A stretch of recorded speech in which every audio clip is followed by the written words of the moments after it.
श्री अरविंद सावंत जी।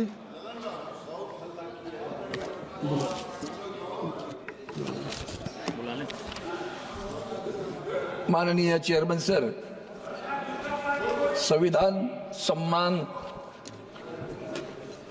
के वक्त पर आपने मुझे स्वातंत्र्य, समता, बंधुत्व इस विचारधारा की नींव को लेकर जो संविधान बना, उस संविधान की 75 वर्षगांठ पर अभी बताएंगे।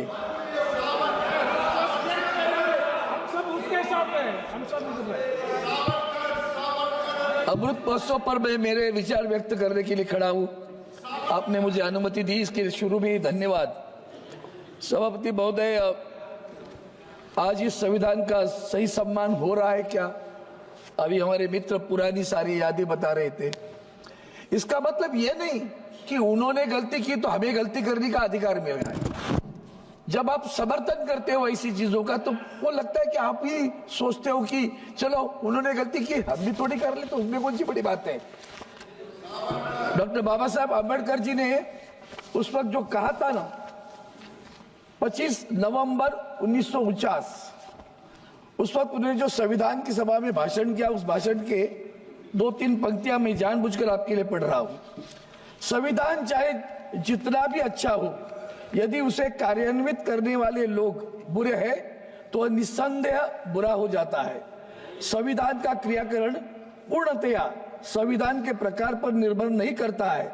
संविधान केवल विधानमंडल, कार्यपालिका और न्यायपालिका जैसे अंगों के लिए व्यवस्था कर सकता है। ये व्यवस्था आज क्या है, ये व्यवस्था की हालत क्या है, वो बताऊंगा। उसी वक्त उन्होंने उसी भाषण में 2-3 और चीजें बताई। तो उसमें उन्होंने कहा, जॉन स्टुअर्ट मिल, उसका नाम का जिक्र किया, और उन्होंने कहा किसी भी महान व्यक्ति के चरणों में अपने स्वतंत्र को चढ़ा न दे या उसे वे शक्तियां न सौंपे जो उसे उन्हीं की समस्त संस्थाओं को मिटाने की शक्ति दे। दोबारा सुन लो सर, किसी भी महान व्यक्ति के चरणों में अपने स्वातंत्र को चढ़ा न दे या उसे वे शक्तियां न दे सौंपे जो उसे उन्हीं की संस्थाओं को मिटाने की शक्ति देते हैं। ये उन्होंने उस वक्त कहा, बाबा साहब अम्बेडकर ने स्टुअर्ट मिल के बारे में उन्होंने उनका वक्तव्य बताया। और आगे चलकर और कहा उन्होंने, महान व्यक्तियों के प्रति जिन्होंने जीवन पर्यंत देश की सेवा की हो, कृतज्ञ होने में कोई बुराई नहीं है, पर कृतज्ञता भी सीमा होती है, कृतज्ञता की भी सीमा होती है। आयरलैंड के देशभक्त डोनियल ओ कनेल ने उस विषय में यह ठीक वो कहा है, अपने सम्मान को खोकर, यह सबसे बड़ा वक्तव्य है, अपने सम्मान को खोकर कोई पुरुष कृतज्ञ नहीं हो सकता, अपने सतीत्व को खोकर कोई स्त्री कृतज्ञ नहीं हो सकती, और अपने स्वातंत्र्य को खोकर कोई राष्ट्र कृतज्ञ नहीं हो सकता। किसी भी अन्य देश की अपेक्षा भारत के लिए यह चेतावनी अधिक आवश्यक है, क्योंकि भारत में भक्ति, या जिसे भक्ति मार्ग या वीर पूजा कहा जाता है, उसका भारत को राजनीति में इतना महत्वपूर्ण स्थान है जितना किसी अन्य देश की राजनीति में नहीं है। धर्म में भक्ति आत्ममोक्ष का मार्ग हो सकता है, पर राजनीति में भक्ति या पूजा पतन तथा अंततः तानाशाही का एक निश्चित मार्ग है। समझने वाले को इशारा काफी है। अभी आजकल अंध भक्तों की जो है ना, उनके लिए बड़ा ये मसला है। ये वाक्य बहुत महत्वपूर्ण है। सभापति महोदय, मैं उसके लेकर आगे चलता हूँ, आगे चलकर बताता हूँ।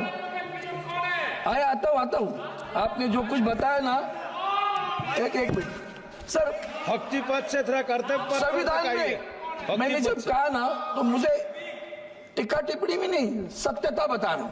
व्यतीत हूं मैं, संविधान के साथ किस तरह से खिलवाड़ हो रहा है, कैसे हम खेल रहे हैं संविधान की। कोई जरूरत नहीं इमरजेंसी लगाने की, ये तो बिना कहे इमरजेंसी चालू है। डर के मारे चलते हैं लोग। सुप्रीम कोर्ट के जजेस डर के मारे बैठे हैं।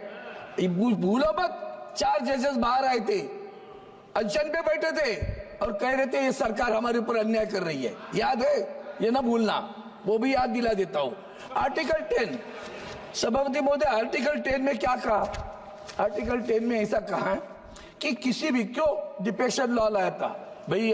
दल बदलू लोगों की बड़ी संख्या बढ़ रही थी, तो राजीव गांधी जी ने उस वक्त सोचा इसको कुछ करना पड़ेगा, और उनके मन में भी कभी नहीं आया कि 2/3 लोग जाकर पार्टी छोड़ देंगे। तो उन्होंने कहा कि भाई एक आर्टिकल 10 में एक लिखा था, अगर कोई व्यक्तिगत रूप से छोड़ के जाता है वो तो वो अपात्र हो जाएगा। 2/3 जाता है तो 2/3 जा सकता है, लेकिन किसी पार्टी में उसको विलन होगा। हमारे महाराष्ट्र में 2/3 लोग तो गए नहीं, पहले तो बहुत कम गए, फिर आगे चलते रहे, ये सब चलता रहा, 2/3 लोग हो गए, आखिर में मर्जर नहीं हुए। संविधान की आर्टिकल 10 की धज्जी कौन उड़ा रहा है? धज्जी शब्द बोल रहे थे हर बार, धज्जी कौन उड़ा रहा है आर्टिकल 10 की? सुप्रीम कोर्ट के जज को हिम्मत नहीं हुई सर। उनके स्टेटमेंट बताता हूं मैं, उनकी स्टेटमेंट ऐसी है,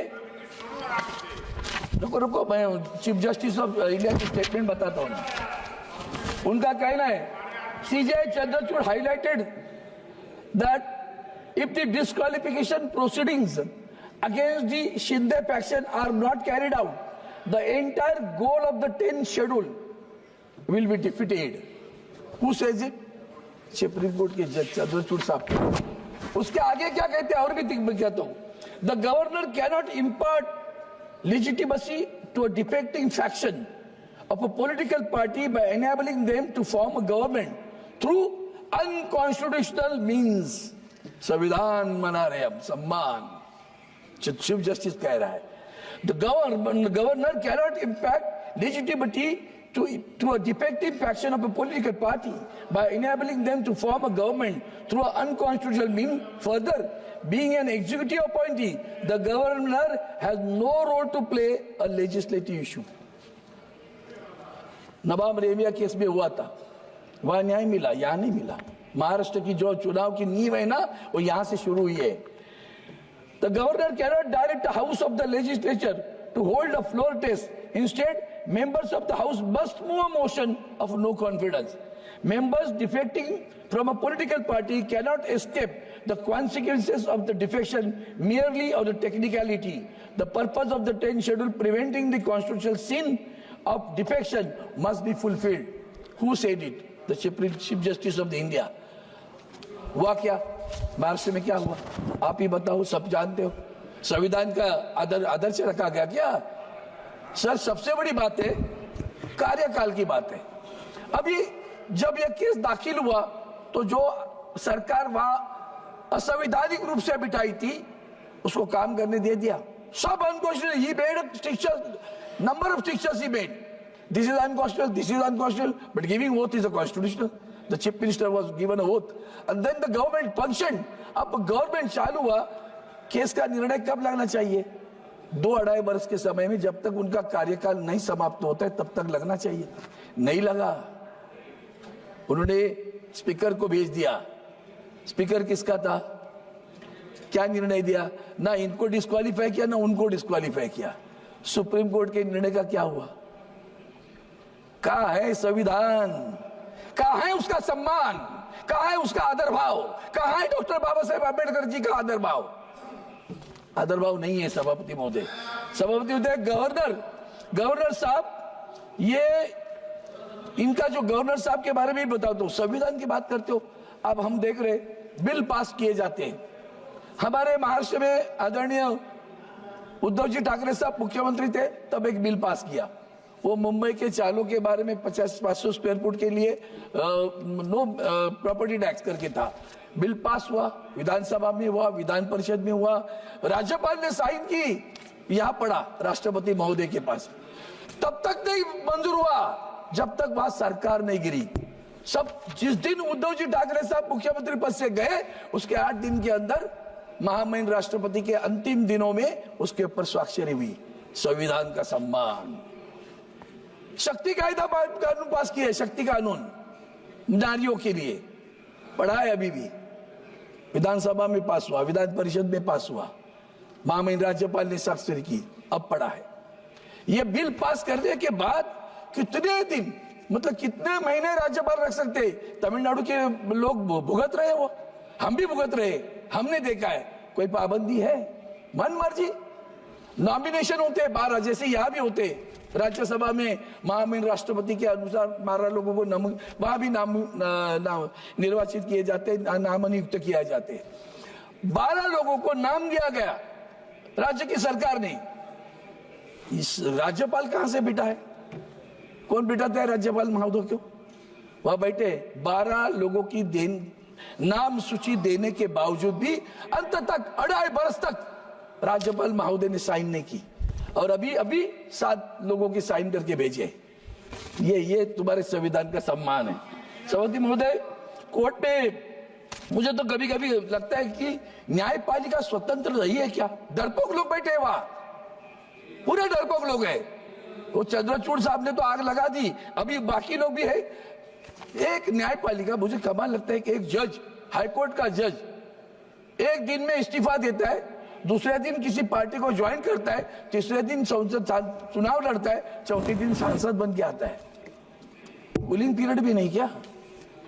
तो न्यायपालिका पर बैठे उन्होंने क्या निर्णय दिया होगा? दूसरे न्यायाधीश यहां हमारे राज्यसभा में सांसद बन के आए हैं, चीफ जस्टिस। ये सब लोग आगे चल के हमें क्या मिलेगा? तो उसके लिए तड़पते रहते हैं।